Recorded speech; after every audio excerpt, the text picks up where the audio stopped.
बच्चों, अस्सलाम वालेकुम। आइए पहले तिलावत सुनते हैं।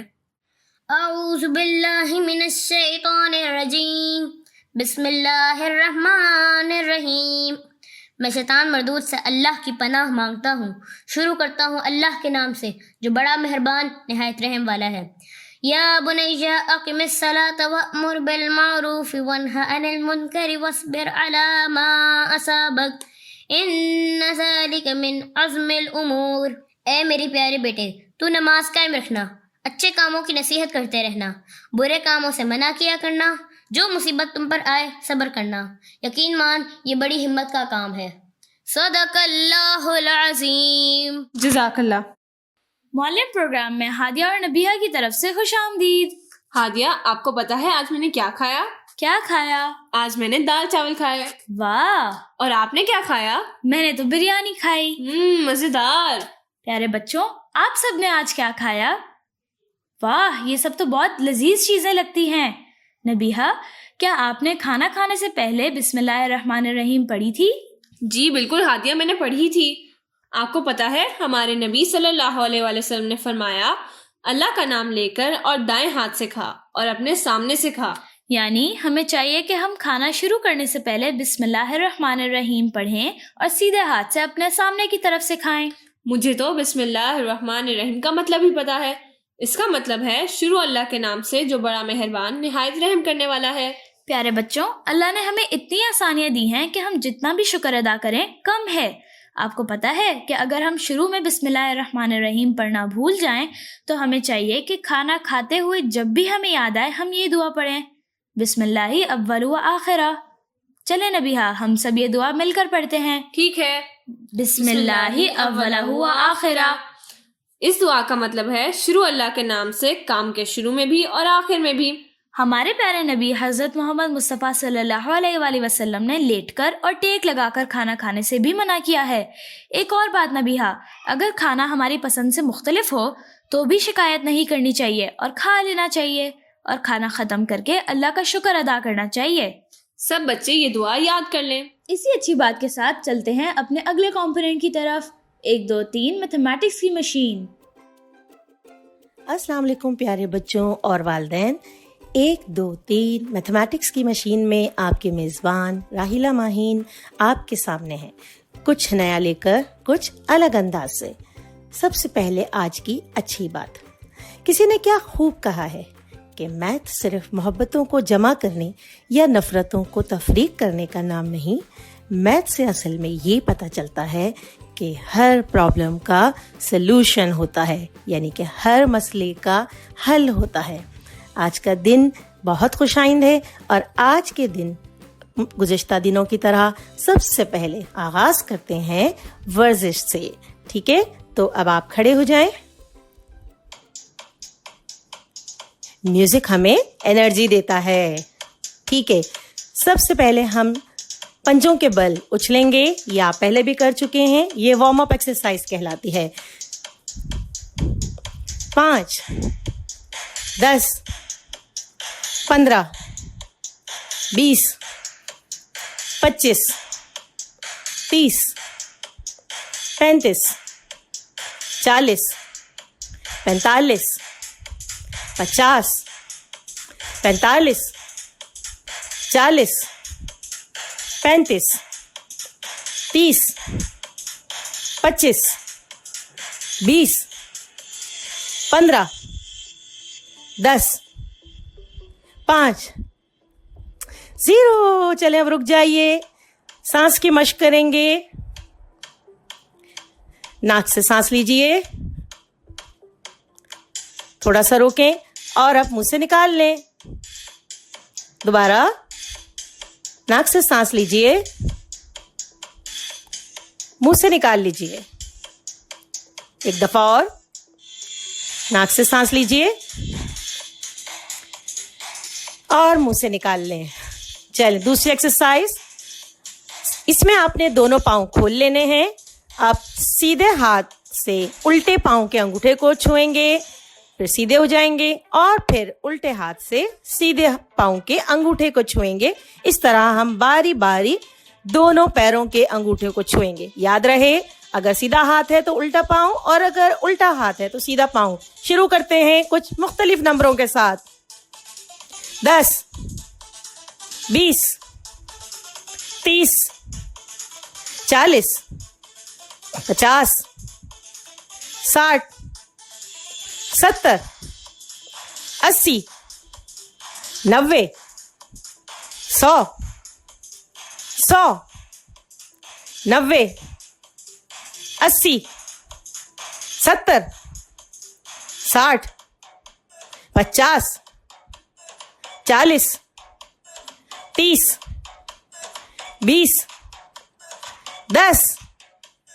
Very good. अब एक्सरसाइज नंबर 3 की तरफ चलते हैं। सीधे खड़े हो जाएं, दोनों पांव जोड़ लीजिए, दोनों हाथ कंधे से ऊपर उठाइए और सीधे झुकते हुए पैरों की अंगूठों को छू लेंगे। ठीक है, 1 नंबर पे आप पैरों को छुएंगे और जब दूसरा नंबर मैं बोलूंगी तो दोनों हाथ कंधे से ऊपर उठा लेंगे। ठीक है, शुरू करते हैं। 10, 20, 30, 40, 50, 60, 70, 80, 90, 100, 90, 80, 70, 60, 50, 40, 30, 20, 10, 0। Very good. बिल्कुल सीधे खड़े हो जाएं। मजा आया आपको? ठीक है भाई, अब हम सांस की मशक करते हैं। नाक से सांस लीजिए, मुंह से निकाल लीजिए। दोबारा नाक से तेज सांस खींचिए, अब मुंह से निकाल लीजिए। अब हम तीसरी दफा नाक से सांस लेंगे और इसे मुंह से निकाल लेंगे। चलें, मजा आया आपको? Very good. मुझे भी अपने अंदर काफी एनर्जी महसूस हुई। अब हम चलते हैं अपने अगले सेगमेंट की तरफ। अच्छा, आपको इसमें कुछ मुख्तलिफ लगा? क्या लगा? मैंने 1, 2, 3 या जो नंबर हम पिछले 2 दिनों से दोहरा रहे थे उनके बजाय हमने कुछ मुख्तलिफ नंबर लिए एक्सरसाइजेज में। चलें, क्यों लिए ये भी आपको पता चल जाएगा। सबसे पहले तो मैं आपको खुशखबरी सुनाऊं कि हमारे साथ एक बहुत अच्छे मेहमान मौजूद हैं जो हम सब के फेवरेट हैं। चलें, मैं म्यूजिक बजाती हूँ और आप पहचाने कि वो कौन है।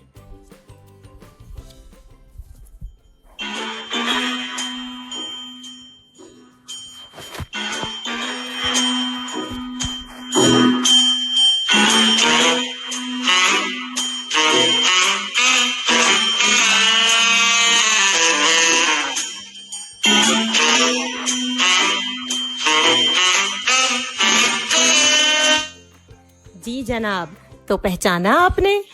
बिल्कुल सही। आज के हमारे खास मेहमान हैं मिस्टर पिंक पैंथर। और आपको पता है, आमतौर पर कार्टून प्रोग्राम में तो ये नहीं बोलते, लेकिन आज हम उनसे ना सिर्फ बातें करेंगे बल्कि ये हमें रियाजी का एक मखसूस तस्वुर को समझने में मदद भी करेंगे।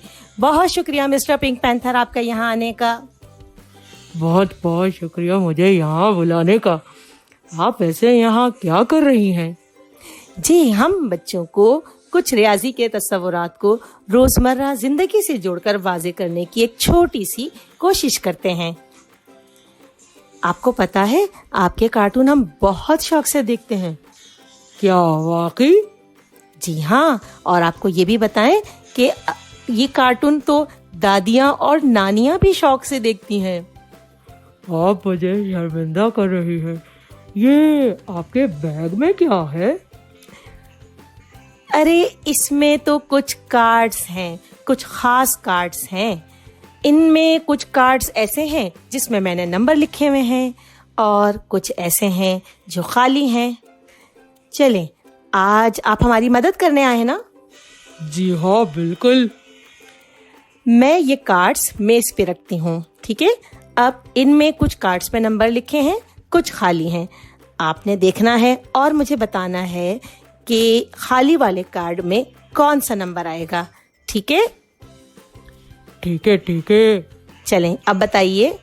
ये कार्ड्स हैं 8, 9, 10 और खाली कार्ड। 8, 9, 10, 11। ये तो आसान है। 10 के बाद तो 11 आता है। बिल्कुल सही कहा आपने। अच्छा, अब ये वाले कार्ड्स देखें।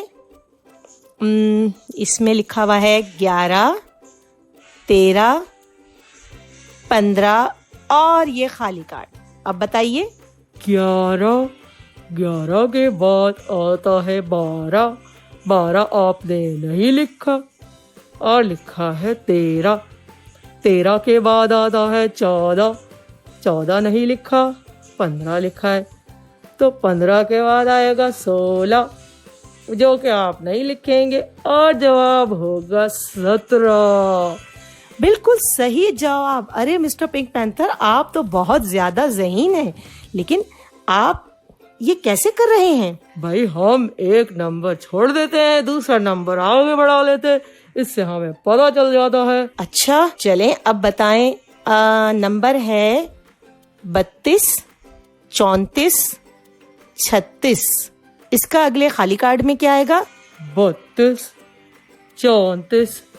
थोड़ा सा मुश्किल है, चले कोशिश करते हैं। 32 के बाद आता है 33, नहीं लिखा। फिर आपने लिखा 34, यानी कि 32 में 2 जमा किया, फिर बन गया 34। 34 में 2 जमा किया, बन गया 36। 36 में 2 जमा करें, बन गया 38। सही जवाब है ना? बिल्कुल सही। क्या बात है आपकी mister pink panther. Thank you thank you. इसे हम आदात की तरतीब या नंबर सीक्वेंस कहते हैं। चले हम कुछ और तरतीब बनाते हैं। 2, 4, 6। जल्दी से बताएं आगे क्या आएगा। 2 जमा 2 4, 4 जमा 2 6, 6 जमा 2 8, 8 जमा 2 10, 8 और 10। वाह वाह, क्या बात है। बहुत बहुत शुक्रिया मिस्टर पिंक पैंथर। आपकी वजह से तमाम बच्चे इस नंबर सीक्वेंस के कॉन्सेप्ट्स को बड़े आराम से समझ सकेंगे। बहुत शुक्रिया। थैंक यू मुझे बुलाने का, बहुत शुक्रिया। अच्छा बच्चों, खुदा हाफिज। अब मैं जा रहा हूँ, मेरा म्यूजिक चलाया जाए।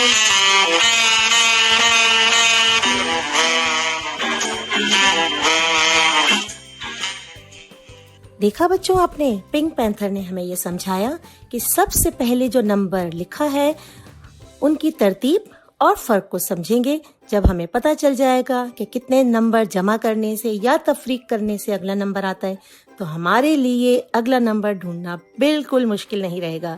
चले अब हम आपस में भी कुछ एक्सरसाइज कर लेते हैं। तो पहला सवाल है 1, 4, 7। 1 पहला नंबर है, दूसरा नंबर 4, तीसरा नंबर 7। उसके बाद क्या आएगा? तो सबसे पहले हम क्या करेंगे? सबसे पहले हम इनके बीच में फर्क देखेंगे। 1 के बाद 4 कब आता है? 2 और 3 को जंप करने के बाद। तो 4 के बाद 7 कब आता है? 5 और 6 को जंप करने के बाद। तो इसका मतलब है हमें हमेशा 2 नंबरों को जंप करके ही नेक्स्ट नंबर मिलेगा। तो 7 के बाद 2 नंबर जंप करें। कौन से हैं वो 2 नंबर? बिल्कुल सही कहा, 8 और 9। तो हमारा जवाब क्या होगा? बिल्कुल सही, आप तो बहुत ज़हीन है, 10। तो हमारा पहला नंबर 1, दूसरा 4, तीसरा 7, चौथा 10। चलें, अब आप बताइए मुझे, अगर पहला नंबर है 5, दूसरा नंबर है 10, तीसरा नंबर है 15, तो चौथा क्या होगा? कौन बताएगा? जी, आपको पता है? चले हम अपने पिंक पैंथर वाले मेथड से करते हैं। चले, कितने जंप लेने के बाद अगला नंबर आया है? 5 से 10 तक 5 जंप्स, जबरदस्त। फिर हमने 5 जंप्स ली तो 15, फिर दोबारा 5 जंप लिए 20, अब अगला 5 जंप लेने पे आ जाएगा 25। तो हमारा चौथा नंबर था 20 और उसके बाद 25। बहुत ही अच्छे। चले, अब थोड़ा मुश्किल वाला भी हो जाए। पहला नंबर है 2, दूसरा नंबर है 5, तीसरा नंबर है 8, चौथा नंबर क्या होगा? दोबारा बता दूं, पहला नंबर है 2, दूसरा नंबर है 5, तीसरा नंबर है 8, तो चौथा नंबर क्या होगा? आपको पता है इसका जवाब? क्या कर रहे हैं आप? 2 से 5 तक कितने स्टेप्स हैं? 3। थर्ड स्टेप पे 5 आ जाएगा। फिर 5 से 8 तक 3 स्टेप हैं। फिर 8 से 3 स्टेप के बाद क्या आ जाएगा? बिल्कुल सही, 11। तो इसका मतलब है आपको नंबर सीक्वेंस यानी आदात की तरतीब समझ में आ रही है। जी भाई, मेरा तो ब्रेक टाइम हो गया है। अब मैं देखती हूँ कि मेरे खाने में आज क्या आएगा। जी, प्लेट तो आ चुकी है। इसमें एक अदद केक का पीस है। इस केक के पीस के 4 कोने हैं और 4 ज़िले भी हैं। ओए, मैं तो बिल्कुल कल मिस मुसल्लस वाली बात करने लगी। जी, अच्छा, और केक के अलावा डबल रोटी के स्लाइस है, कबाब वाला। ओहो भाई, ये तो सैंडविच है। क्या बात है। इसके भी 4 कोने हैं यानी 4 ज़िले। मुझे लग रहा है मेरी प्लेट में सारी रियाजी मौजूद है ना? इसको कहते हैं मैथ इन अ प्लेट। चलें, मैं जल्दी से खाती हूँ। आप तसव्वुर में देखें कि मैथ अगर आपकी प्लेट में आ गया तो कैसा लगेगा। मिस मुसल्लस तो आई नहीं, लेकिन कल जो बातें उन्होंने हमें बताई थी इसके हिसाब से 3 कोनों वाली शक्ल को मुसल्लस कहते हैं। याद है ना आप सबको? जी, और 4 कोने वाली शक्ल को चौकोर कहते हैं। चलें ज़रा इनके ज़िले चेक करते हैं। इनके सारे ज़िले सीधे हैं, सारी लाइनें बिल्कुल स्ट्रेट हैं। जी, लाइनें टेढ़ी नहीं हैं और सारी लाइनें बराबर भी हैं। तो इसका नाम चौकोर, तो कोई भी चौकोर शक्ल हो सकती है ना, टेढ़ी पेढ़ी लाइनों वाली भी जो है वो चौकोर शक्ल हो सकती है। लेकिन अगर सारी लाइनें बिल्कुल सीधी हैं और बराबर हैं तो हम इस तरह की चौकोर शक्ल को कहते हैं मुरब्बा।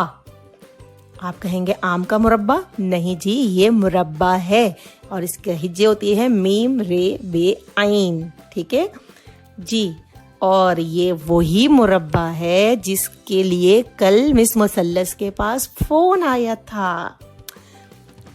तो इसका मतलब है मुरब्बा ऐसी शक्ल को कहते हैं जिसके 4 ज़िले होते हैं और 4 रास होते हैं। ठीक है ना? और इन 4 ज़िलों की लंबाई बराबर होती है। अब हमारा क्या काम है? अब हमारा काम है ज़रा प्लेट से भी नज़रें हटाएं और इधर उधर देखें कि हमारे अतराफ में कौन कौन सी शक्ल में हमें मुरब्बा की शक्ल नज़र आती है। आप भी देखें ज़रा, क्या कह रहे हैं आप? कुछ कह रहे हैं? जी जी जी, बिल्कुल, आपकी खिड़की के चारों साइड्स बराबर हैं। ये मुरब्बा की शक्ल है, बिल्कुल सही आपने पहचाना, ये मुरब्बा है आपकी। जी जी बेटा, आप क्या कह रही? अच्छा, आपके फर्श पे टाइलें लगी हुई हैं, चौकोर टाइलें हैं। ओह, सारी टाइलों की लंबाई बराबर है, बिल्कुल सही। तो ये टाइल मुरब्बा हैं। ठीक है, मुरब्बा शक्ल की टाइल्स हैं। क्योंकि मुरब्बा की टाइल्स की अगर हम चारों की लंबाई, लाइनों की लंबाई देखेंगे तो वो एक जैसी होगी। अच्छा जी, अब देखें, आप क्या देख रहे हैं? जी जी जी बिल्कुल, ये जो छोटा सा स्विच बोर्ड लगा हुआ है ये भी मुरब्बा है जी। और जो बड़े स्विच बोर्ड होते हैं उनके बारे में हम कल पढ़ेंगे। अच्छा, अभी तो चूंकि आप लोग सब घर पर हैं ना, तो आप घर के अंदर जो बैठ के गेम खेलते हैं वो खेल रहे होंगे। सबसे मशहूर गेम कौन सा है? कैरम बोर्ड, लूडो और शतरंज। कभी आपने गौर किया कैरम बोर्ड का जो बोर्ड होता है उसकी शक्ल क्या है? जी बिल्कुल, मुरब्बा है उसकी शक्ल। और जिसमें हम लूडो खेलते हैं उसकी शक्ल? बिल्कुल सही, वो भी मुरब्बा है। और शतरंज का जो बोर्ड होता है, जी शतरंज के बोर्ड की तो क्या ही बात है, क्योंकि एक तो वो पूरा बोर्ड मुरब्बा है और उसके अंदर सफेद और काले रंग के छोटे छोटे मुरब्बे बने होते हैं जिस पर हम शतरंज के खिलाड़ियों को घुमाते हैं। अरे भाई, ये मुरब्बा तो हमें हर जगह मिल रहा है। हमें बस किसी भी शक्ल को मुरब्बा कहने के लिए जरूरी ये है कि उसकी चारों लाइनें बिल्कुल सीधी हों और बराबर हों। ठीक है, अब आपने कागज पर मुरब्बा ड्रॉ करना है, बनाना है पेंसिल से, और उस पर रंग भी करना है। ठीक है, अब नहीं भाई, आज आप अपनी पसंद का रंग भरेंगे। आज मैं आपको रंग नहीं बताऊंगी, आप, मुझे पता है, आप बहुत खूबसूरत रंग भरेंगे। ठीक है, चलें अब हम आते हैं प्रोग्राम के रिकैप की तरफ। सबसे पहले हमने वर्जिश की, और वर्जिश में हमारे नंबर कुछ खास थे। क्या थे भाई? जी, वो तमाम नंबर जो नंबर सीक्वेंस के आदात थे। ठीक है ना। उसके बाद हमारे पास मिस्टर पिंक पैंथर आए, जिन्होंने हमें नंबर सीक्वेंस की मदद से सीक्वेंस के अगले नंबरों को ढूंढने में मदद की, और हमें पता चला कि हम किस तरह से अगला नंबर मालूम कर सकते हैं। इसके बाद हमने आपस में कुछ सवालात को हल भी किया। फिर हमने 5 मासूम चूहों की दुख भरी दास्तान सुनी, और आखिर में मुरब्बा के बारे में जाना कि मुरब्बा एक 4 कोने वाली शक्ल है जिसके चारों अजला एक जैसे बिल्कुल सीधे होते हैं और इनके 4 रास होते हैं। फिर हमने अपने अतराफ की मुरब्बा अशकाल को दरियाफ्त किया और फिर ड्राइंग में भी मुरब्बा की शक्ल बनाई। चले, ये तो हो गया आज का सेगमेंट। उम्मीद है आपको बहुत मजा आया होगा, क्योंकि मुझे तो वाकई बहुत मजा आया। अब आप तमाम बच्चों से गुजारिश है कि अपनी रियाजी की किताब खोलें और उसमें नंबर सीक्वेंस की मश्क निकालें। अब कुछ बच्चों के पास नंबर सीक्वेंस अदाद की तरतीब के हिसाब से होगा, और जमात अव्वल के पास नंबर सीक्वेंस में अगला, पिछला और दरमियाना नंबर को लिखना होगा। तो आप उस हिसाब से अपनी किताब में मौजूद सवालात को हल करेंगे। अब कुछ बातें वालिदैन से। जी जनाब वालिदैन, इस तालीमी प्रोग्राम से आपको भरपूर फ़ायदा उठाना है और रोज़ाना की बुनियाद पर बच्चों को बिठाना है ताकि वो रियाजी के तसव्वुरात को समझ सकें और बार बार दोहरा कर इसमें महारत हासिल करें। अपने मेज़बान राहिला माहीन को इजाज़त दीजिए। अगले प्रोग्राम तक के लिए अल्लाह हाफिज़। आज तो मैथ सीखने में बहुत मज़ा आया। मेरा तो अब कुछ खेलने का दिल चाह रहा है। पिछली मर्तबा हमने आप लोगों के साथ कसौटी खेली थी, बहुत मजा आया था। आज हम फिर से खेल रहे हैं, लेकिन इस बार हम मशहूर इमारत को बूझेंगे। चलें तो फिर शुरू करते हैं आज का खेल। तमाम रूल्स आप सब लोगों को तो पहले से ही मालूम होंगे, लेकिन फिर भी जो बच्चे हमारे साथ पिछली मर्तबा शामिल नहीं थे उनके लिए नबीहा सारे उसूल एक बार फिर से दोहरा देंगी। हम में से एक किसी नामवर शख्स, चीज, जगह या जानवर का नाम सोचेगा और दूसरा मुख्तलिफ सवालात के जरिए इसका पता लगाएगा।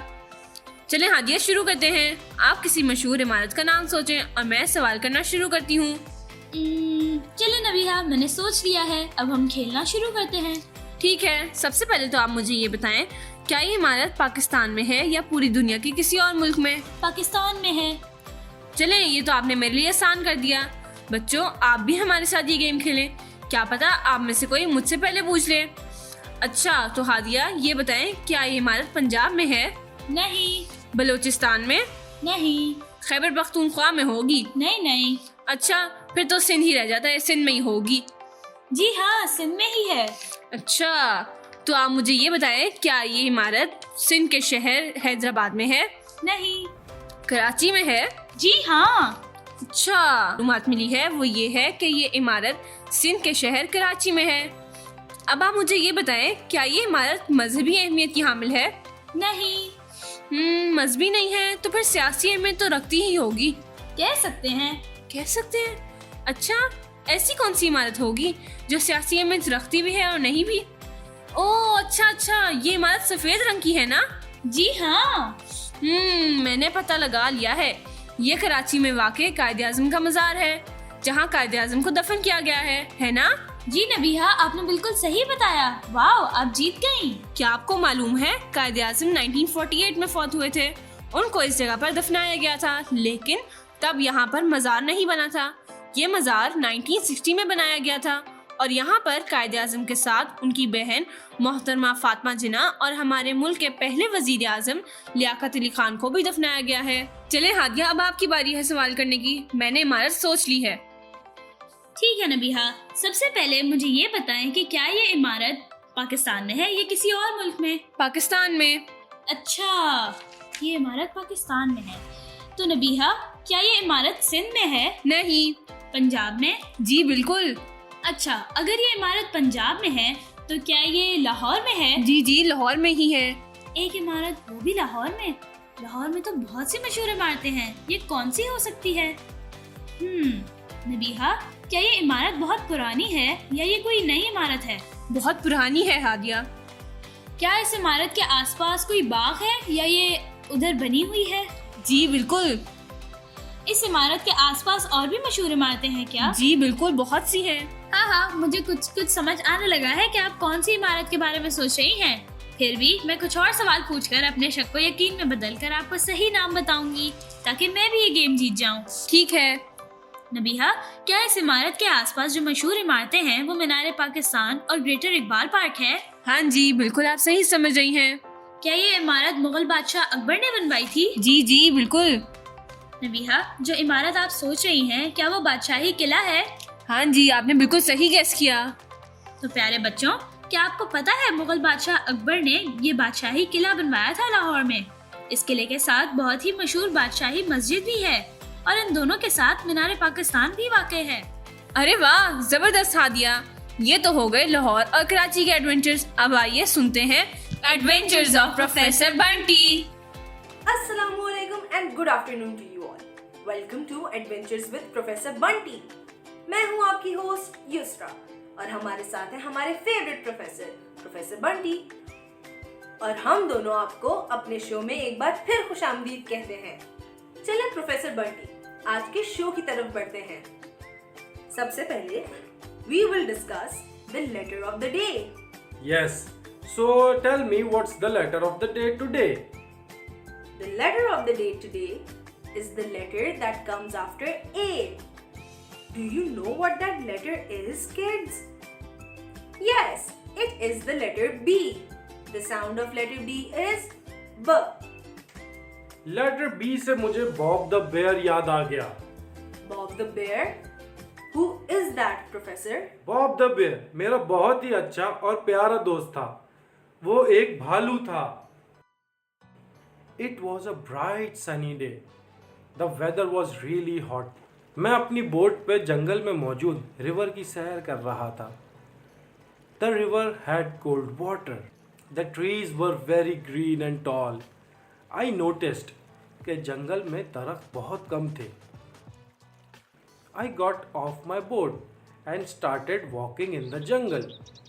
I could hear birds flying around. I could see a lot of bees as well. I heard monkeys and baboons on the trees.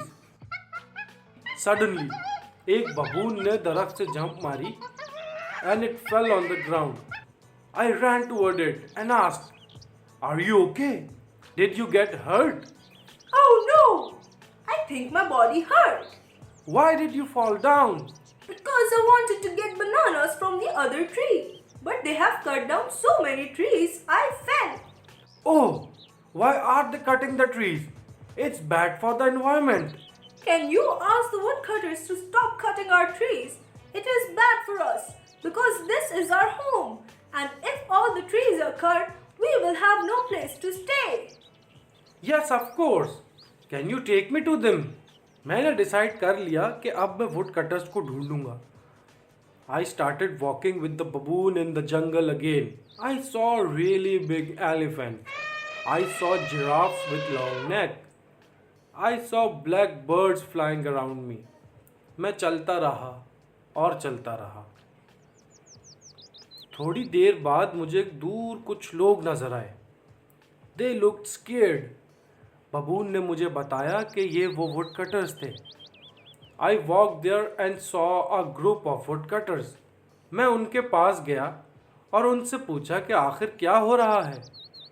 They told me a group of bears were not letting them pass. I said, I can talk to the animals. Let me talk to the bears.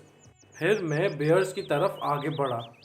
There were 3 big brown bears standing in front of me. And they looked very angry. I asked the biggest bear, "What is your name?" "I am Bob the Bear." "Hey Bob the Bear, I am Professor Bunty. Why are you so angry?" "I am angry because these woodcutters are cutting all the trees. And these trees are our home. My animal friends are losing their home." "Oh, let's tell the woodcutter why it is bad to cut trees so they can stop." "We tried, but they did not listen." Okay, don't be angry. Let me talk to them and convince them." I went back to the woodcutters and said, "Why are you guys cutting all the trees?" Because we need to make paper. And we need wood for it. "Cutting so many trees is bad for the environment. It is a home for so many animals. If you cut the trees, they will have no place to live." But what can we do to have more paper? You should recycle old papers rather than cutting trees and making new papers. First, completely use the ones you have not used. Start recycling and stop cutting so many trees. We don't know how to recycle the paper.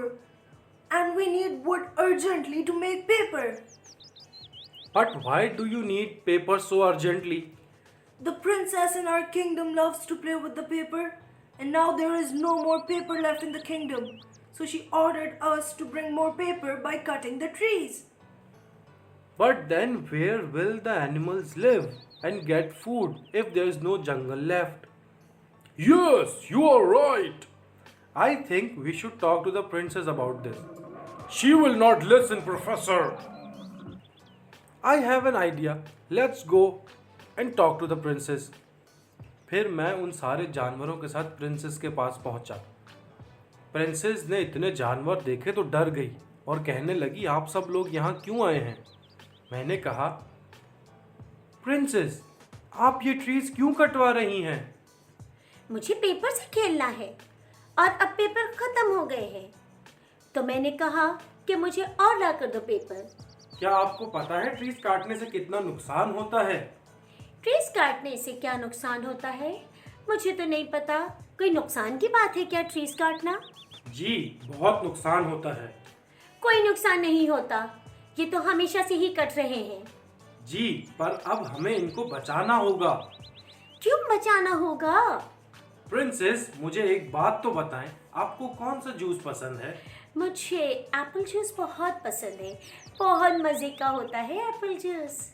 अच्छा, क्या आप पीना चाहती हैं Apple juice? जी हाँ professor, can you please bring me apple juice? I can't, princess, Why not? because there are no apples. Okay, then bring me orange juice. Sorry, princess, there are no oranges. Okay, Then bring me mango juice. Bring me any fruit juice then. Sorry, princess. I cannot bring any fruit juice. Why are there no fruits? We always had fruits. Because you ordered to cut down the trees. What does that have to do with fruits? Trees give us fruits and fresh air. Trees are the homes of so many animals. Cutting trees is resulting in no fruits and animals being homeless. Oh no! I did not know that cutting trees could be so bad for everything. Well, now you know. So please take care of your environment. We can do one thing. We should plant more trees for the environment. Wow, princess, that is a great idea. Yes, from today, I will not cut any more trees and will help in planting more trees so that we have fruits and the animals have their homes. उसके बाद हम सब ने बहुत सारे दरख्त लगाए. फिर मुझे बॉब द बेयर ने आकर बोला, professor Bunty, thank you so much. The princess would never have listened to us if you were not there. No problem, Bob the bear. I am happy I could help. Wow, Professor Bunty, what a great story. बच्चों, आपने ये कहानी गौर से सुनी? Let's see if you can tell me what words start from the sound of letter B. मतलब ब से कौन से वर्ड्स हमने सुने कहानी में? Bear, boat, blackbirds, baboon, ball. चले मुझे ये बताएं कि मैं कहाँ घूम रहा था. यस, जंगल में. What was Professor Bunty traveling in? Yes, boat. Who fell from the tree in front of Professor Bunty? Baboon. What was the name of the bear? Bob the bear. बिल्कुल सही जवाब. Why were the woodcutters cutting the trees? Because the princess wanted more paper to play with. अच्छा चलिए last question. What was the princess's favorite juice? अरे वाह, आपने तो कहानी सुनी थी. बिल्कुल सही. Apple juice was her favorite juice. चलिए मुझे एक बात बताएं. प्रोफेसर बंटी ने जो कहानी सुनाई अभी, उसमें उन्होंने जिराफ का बताया था. Can you tell me कि जिराफ की गर्दन कैसी होती है? Yes, giraffes have a long neck. और ट्रीज के बारे में क्या बताया था? They were all tall and green trees. और elephants के बारे में क्या बोला था प्रोफेसर बंटी ने? That he saw big elephants. So, do you know कि nouns को describe करने के लिए जो words use करते हैं, उन्हें क्या कहा जाता है? जी हाँ, नाउन को डिस्क्राइब करने वाले वर्ड्स को एडजेक्टिव्स कहते हैं. Exactly. Adjective is a word naming an attribute of a noun. तो basically adjectives वो words होते हैं जो nouns को describe करते हैं.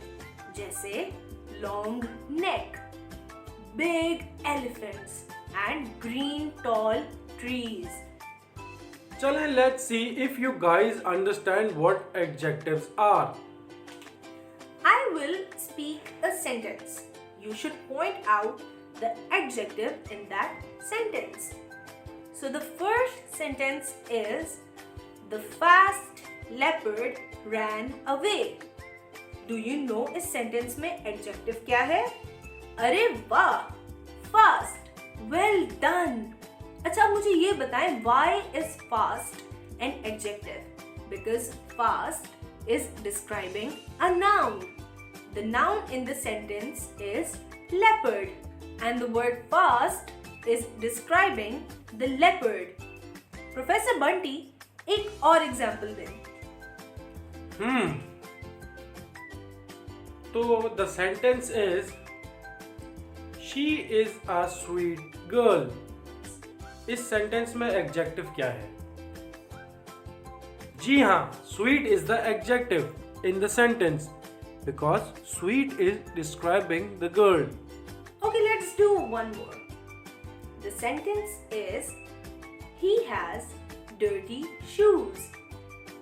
इसमें adjective क्या है? Yes, dirty is the adjective in this sentence because dirty is describing shoes. Well done everybody. बच्चों, अब टाइम है वर्ड ऑफ द डे का. आज का word of the day is safety. क्या आप सेफ्टी का मतलब जानते हैं? Safety means being protected from danger. मतलब किसी भी खतरे से बचना सेफ्टी कहलाता है. Safety is important. There is personal safety मतलब खुद को महफूज रखना. And there is safety of people around you. अपने वालिदैन, दोस्तों, बहन भाई को महफूज रखना. यू मस्ट मेक श्योर कि आप खुद भी सेफ रह रहे हैं और दूसरों को भी सेफ रख रहे हैं. This reminds me of a story. I know the children will understand the concept of safety better through it. चले बच्चों, let's listen to Professor Bunty's story carefully because इसके एंड में हम सवाल जवाब का सेशन करेंगे.